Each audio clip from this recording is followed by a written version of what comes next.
अवधूत चिंतन श्री गुरुदेव दत्त. श्री स्वामी समर्थ. जय जय स्वामी समर्थ. नमस्कार प्रेमळ स्वामी भक्त हो, तुमचं आपल्या महाराजांच्या भक्तिमार्ग एक मार्ग स्वामी सेवेचा ह्या यूट्यूब चॅनलवर मनापासून स्वागत.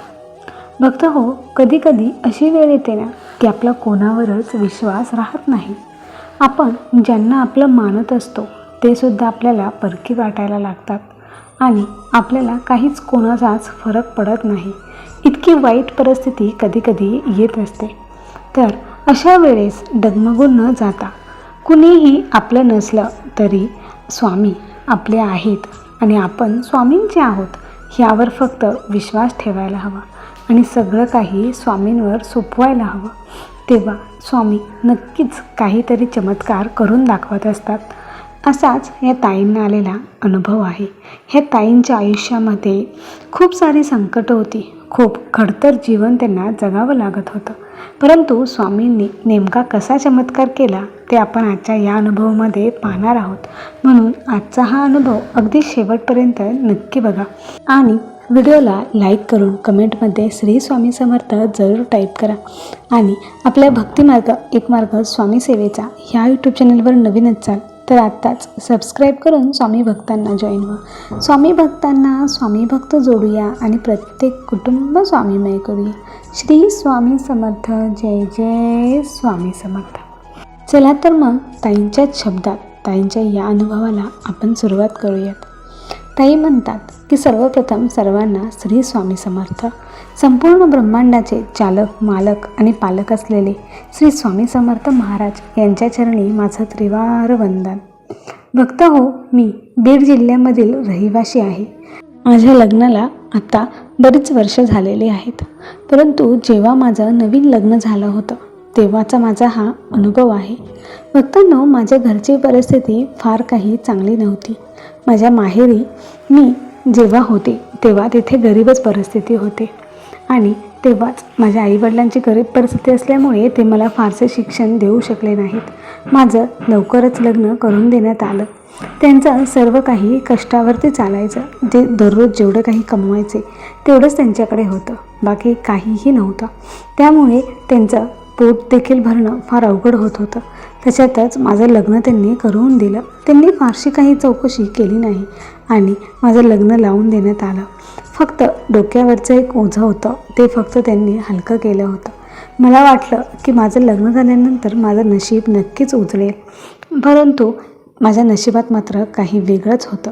ते जे मी स्वप्न बघितलं होतं ते बहुतेक नियतीला मान्य नसावं. मी जेव्हा लग्न होऊन घरी आले तेव्हा मी पाहिलं की माझे मिस्टर फार दारू पितात. पहिल्याच दिवशी त्यांनी इतकं ड्रिंक केलं होतं की त्यांना उभंसुद्धा राहता येत नव्हतं. मला वाटलं की सगळं काही बदलेल, परंतु काहीच बदलणार नव्हतं. जसं आपल्याला वाटतं तसं काहीच कधीच घडत नसतं, कारण नियतीच्या मनात काय आहे हे अजूनही कोणाला समजलेलं नाही. असेच दिवसांमागून दिवस जात होते. मिस्टर मात्र खूपच दारू प्यायचे.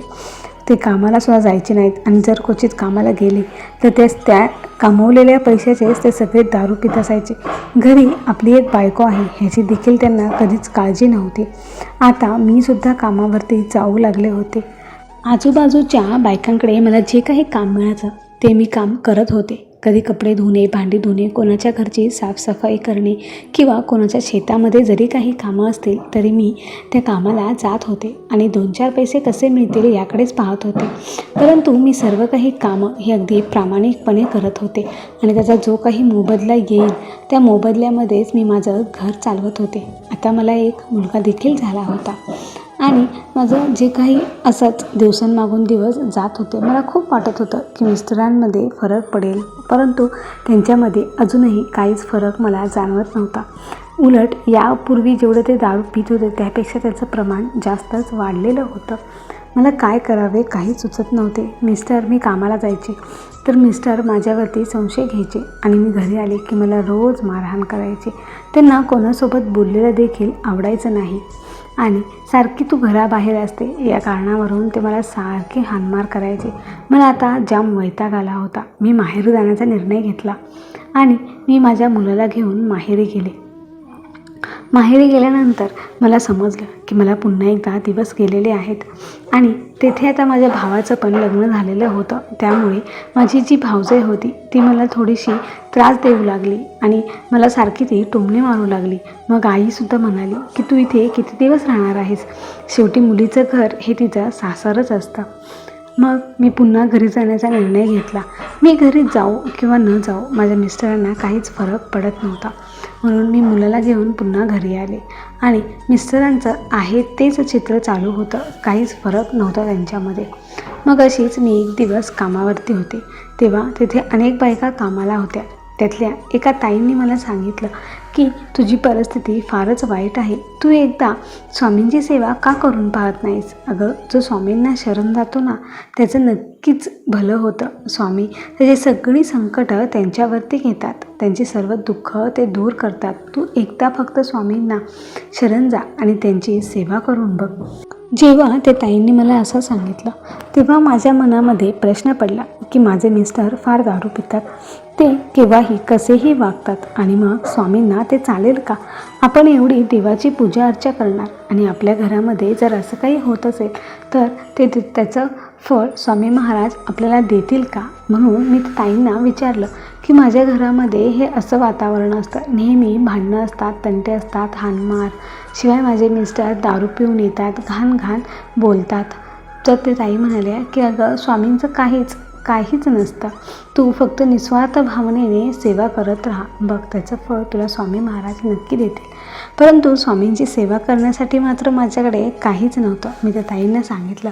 त्या ताई म्हणाल्या की उद्या मी येताना तुला स्वामींचा एक फोटो घेऊन येईन, मग तू तिथून पुढे सेवेला सुरुवात कर. ते ताईंनी अगदी छोटा तळहाता एवढाच स्वामींचा फोटो आणला आणि त्या दिवशी वार गुरुवार होता. मला अजूनही आठवतं, गुरुवारी तो फोटो माझ्याकडे दिला आणि मी त्याला माझ्या देवाऱ्यामध्ये स्थापन केला. अगदी गुरुवारच्या दिवशीच स्वामी माझ्या घरी आले होते. घरामध्ये थोडंसं मला असं वेगळं वातावरण जाणवत होतं. आज घरामध्ये काहीतरी वेगळं आहे, कुणीतरी आल्यासारखा मला भास होत होता. मी दररोज स्वामींचा तारक मंत्र म्हणत होते आणि श्री स्वामी समर्थ, श्री स्वामी समर्थ हा अखंड नामस्मरण करत होते. आता स्वामींची सेवा जशी जशी माझ्याकडनं केली जात होती ती वाढतच चालली होती आणि तसं मी स्वामींच्या अगदी जवळ जात होते. मला वारंवार जाणवायचं की स्वामी आहेत, ते माझ्या घरामध्ये आहेत, ते माझ्याकडे बघतायत, त्यांचं माझ्यावरती पूर्ण लक्ष आहे, हे मला सारखं जाणवत होतं. आता मिस्टरांनी एकदा काय केलं की ते असेच दारू पिऊन आले आणि मी स्वामींची सेवा करत होते. मिस्टरांनी अचानक मागून येऊन मला एक जोरात लाथ मारली आणि मला उठायला सांगितलं.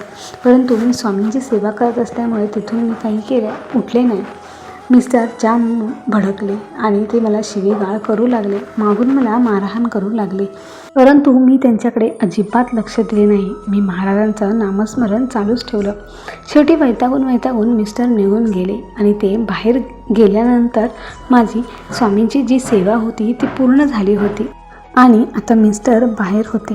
ते कुठे गेले होते हे सुद्धा मला माहीत नव्हतं. मी लागलीच स्वयंपाकाला लागले, कारण आता अंधार पडत आला होता. माझं संपूर्ण लक्ष स्वयंपाकामध्ये होतं. मुलगा बाहेर खेळत होता.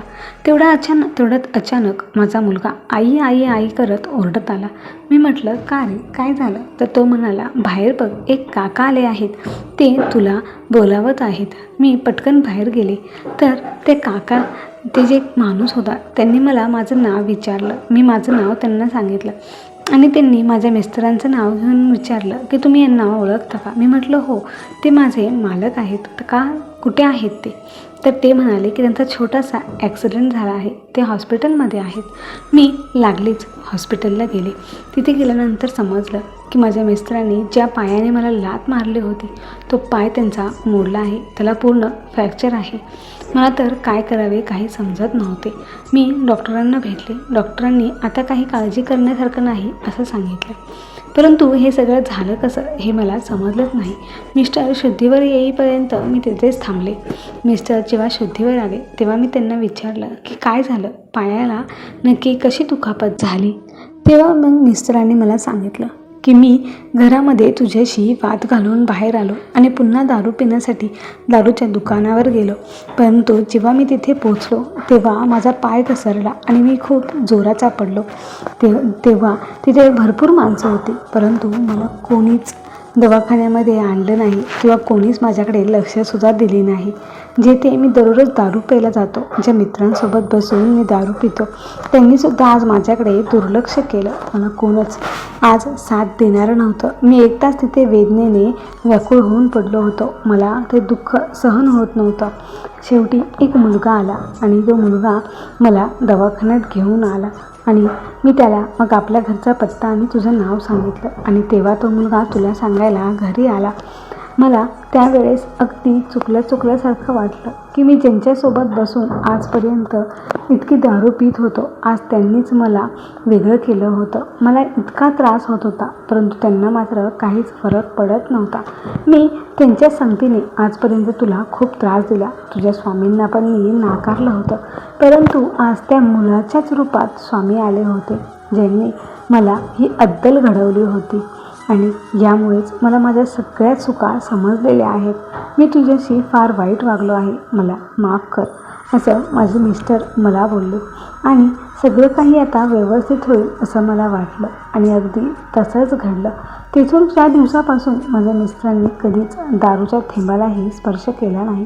ते व्यवस्थित कामावरती जायला लागले आणि सर्व काही व्यवस्थित व्हायला लागलं. कामावरती जाऊन पैसे कमवून ते आमच्या सगळ्यांचं सगळं काही पाहत होते. आता कशाचीच कमतरता नव्हती. माझे मिस्टर हे फार बदलले होते. ते आता मला मारहाण देखील करत नव्हते आणि पुढे असेच दिवस गेले आणि आम्हाला एक छान गोंडस मुलगी झाली. एक मुलगा, एक मुलगी आणि आम्ही दोघं. आमचं खूप छान छोटंसं सुखी कुटुंब झालं. हे सगळं काही स्वामींमुळेच झालं होतं. स्वामी आहेत आणि स्वामी नेहमीच असणार आहेत. स्वामी म्हणतात ना की भिवू नकोस, मी तुझ्या पाठीशी आहे. हे स्वामींचं वचन अगदी खरं आहे. स्वामी त्यांच्या भक्तांना कधीच अंतर देत नाहीत. ते नेहमीच त्यांच्या पाठीशी उभे राहतात. श्री स्वामी समर्थ. जय जय स्वामी समर्थ. तर भक्तांनो, ह्या ताईंचा अनुभव अतिशय सुंदर असा होता.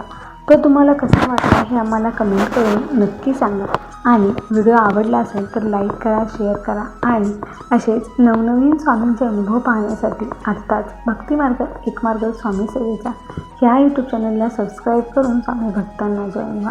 स्वामी भक्तांना स्वामी भक्त जोडूया आणि प्रत्येक कुटुंब स्वामीने येईल. श्री स्वामी समर्थ. जय जय स्वामी समर्थ.